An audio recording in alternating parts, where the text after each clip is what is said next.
मैं हूं आपका दोस्त डॉक्टर जीवन, और जो हर मंगलवार को पॉजिटिव स्टोरीज लेके आता हूं। मैं हर मंगलवार को एक एनर्जेटिक स्टोरी लेके आता हूं। उसका रोल मॉडल यही होता है कि कुछ सीखें, जिंदगी में कुछ लर्न करें, जिससे कि एक जो आवश्यकता होती है ना उसको फुलफिलमेंट कर सकें।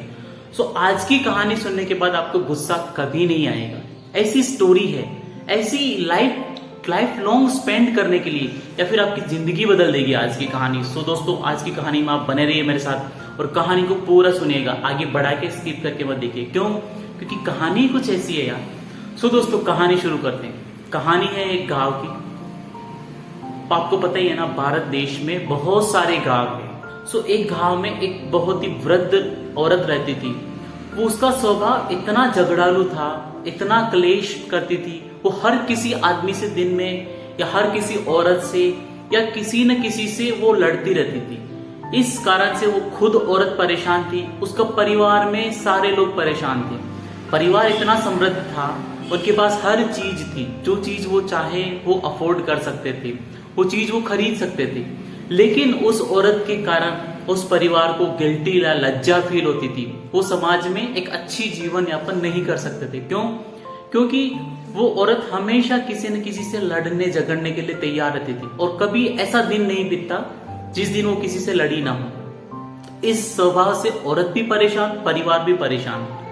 तो क्या करे? वो नहीं चाहते हुए भी उसको गुस्सा आ जाता था, और वो किसी न किसी से लड़ जाती थी, किसी न किसी से झगड़ जाती थी। इससे ना लोग उन पे हंसते थे, या हास्यास्पद तरीके से उसको देखते थे कि यार किस तरह की औरत है यार। तो वो भी खुद है ना बहुत ही लज्जा फील करती थी, लेकिन करे क्या, स्वभाव है ना उसका, तो लड़ना उसकी ताकत है। तो एक दिन क्या हुआ, समय बीतता गया। एक दिन की बात, उस गांव में एक दिन पंडित जी आए, बहुत ही साधु महाराज थे। तो उसने अपनी व्यथा, जो औरत थी ना, बूढ़ी औरत, उसने अपनी व्यथा पंडित जी को बताई कि पंडित जी, मैं नहीं चाहते हुए भी लोगों से लड़ जाती हूँ, झगड़ जाती हूँ, और जिससे मुझे मानसिक अशांति रहती है। तो आप मेरा इसका समाधान कीजिए। पंडित जी बैठे उसके पास आराम से, 10 मिनट बात करी। बात करने के बाद पंडित जी ने कहा, आज मैं आपको ऐसी चीज दे रहा हूं, अगर आपको है ना लड़ाई हो रही है, लड़ना जाना हो, तो वो चीज पी लेना, 2 घूंट उसके पी लेना, उसके बाद 10 मिनट रुक जाना, फिर जाना। आपका गुस्सा हमेशा के लिए कंट्रोल हो जाएगा। तो पंडित जी ने अपनी झोली से एक छोटी सी बोतल निकाली, डिब्बी निकाल के कहा कि जब भी आपका लड़ने का मूड करे, या किसी के ऊपर भावुक होने का मूड करे, तो आप है ना अपनी जबान पे 2 बूंद इसके डाल देना, उसके बाद 10 मिनट रुक जाना, फिर लड़ने जाना। तो ऐसा बीतता गया, समय बीतता गया। जब भी उसका लड़ने का मूड करता, वो दवा पी लेती, 10 मिनट रुक जाती, तो एकदम शांत हो जाती, चिल हो जाती। गांव वाले भी स्तब्ध हो गए, परिवार वालों की तो जैसे धरती खिसक गई। अरे माँ को ये हो क्या गया है, जो लड़ने जाती थी, हमेशा एक्साइटेड रहती थी लड़ने के लिए, आज वो इग्नोर कर रही है, लड़ना नहीं जाना चाह रही है। आखिर क्या हुआ? 1 महीना बीता। महीना बीतने के बाद जब वापस पंडित जी उनसे मिलने आए, तो पंडित जी आए, साधु महाराज ने को बिठाया, उनके साष्टांग जो प्रणाम करते ना, वो प्रणाम करते हुए कहा, पंडित जी, आपने जो दवा दी है ना, वो काम कर गई है। मुझे अब गुस्सा कंट्रोल हो जाता है, गुस्सा आता ही नहीं है। मतलब मैं जब गुस्सा करना चाहती हूँ लेकिन कर नहीं पाती हूँ। तो आपका ना बहुत शुक्रिया, आप पहले क्यों नहीं आए? उसने ऐसे कहा, आप पहले क्यों नहीं आए?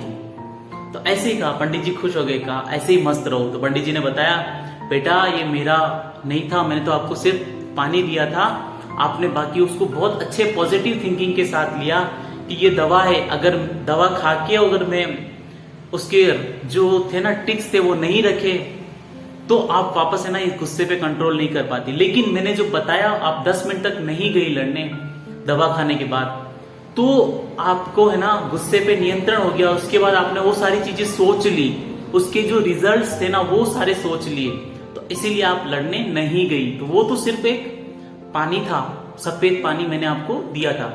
सो दोस्तों, कहानी का मोटो यही है, जब गुस्सा आता है ना, तो गुस्से में अपन लोग आपा खो देते हैं, किसी को है ना भला बुरा कह देते हैं, और वो लोग है ना उसको मन पे लेते हैं, और उसका रिजल्ट हमें देखना होता है। उस ड्यूरेशन में क्या होता है, जब गुस्सा आता है ना, तो दिमाग काम करना बंद कर देता है, एकदम स्तब्ध हो जाते हैं, कुछ अच्छा बुरा नहीं सोच पाते हैं, सिर्फ और सिर्फ बुरा। गुस्सा बुरे चीज को ही जनरेट करता है, और उस गुस्से के क्षण को जब बाद में रियलाइज करते हैं ना, तो उसका हम लोगों को पछतावा होता है, और उस पछतावे से क्या होगा, मेंटल वायलेंस होगी, और कभी कभी कुछ उस गुस्से में आप फिजिकल वायलेंस भी कर सकते हैं। एक क्षण भर का गुस्सा आपकी जिंदगी बर्बाद कर सकता है।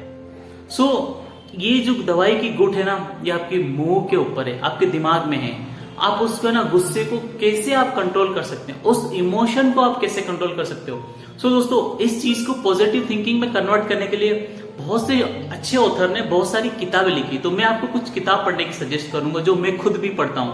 मास्टर योर इमोशंस, ये बहुत ही अच्छी किताब है। उसके बाद में एज ए थिंक टैंक, ये भी बहुत ही शानदार, इस किताब को मैंने काफी बार पढ़ा है। उसी से पॉजिटिव एटीट्यूड जनरेट होता है। आप किसी रिप्रेजेंटेशन को देते हो ना, बहुत ही अच्छे और पॉजिटिव थिंकिंग के साथ में देते हो।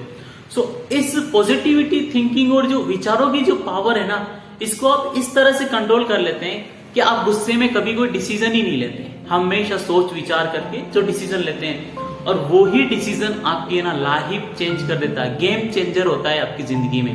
क्यों? क्योंकि आपने पॉजिटिव और बिना गुस्से के सिर्फ सोच समझ के वो चीजें लिए। दोस्तों, कैसी लगी कहानी आप मुझे कमेंट बॉक्स में बताइए, और मेरे साथ आप ऐसे ही बने रहिए, और यही जो प्यार दे रहे हैं ना आप, इसी प्यार को आप ऐसे ही कंटिन्यू देते रहिए। क्यों? क्योंकि मैं आपके प्यार का भूखा हूं, और यही तो चीज है जो आप रिप्रेजेंट करती है एक दूसरे से मिलने के, एक दूसरे के इमोशंस को समझने के लिए। प्लीज दोस्तों, चैनल को लाइक करिए, शेयर करिए, सब्सक्राइब करिए, और ये जो प्यार दे रहे हैं ना, इसको कंटिन्यू करते रहिए। जय हिंद, जय भारत।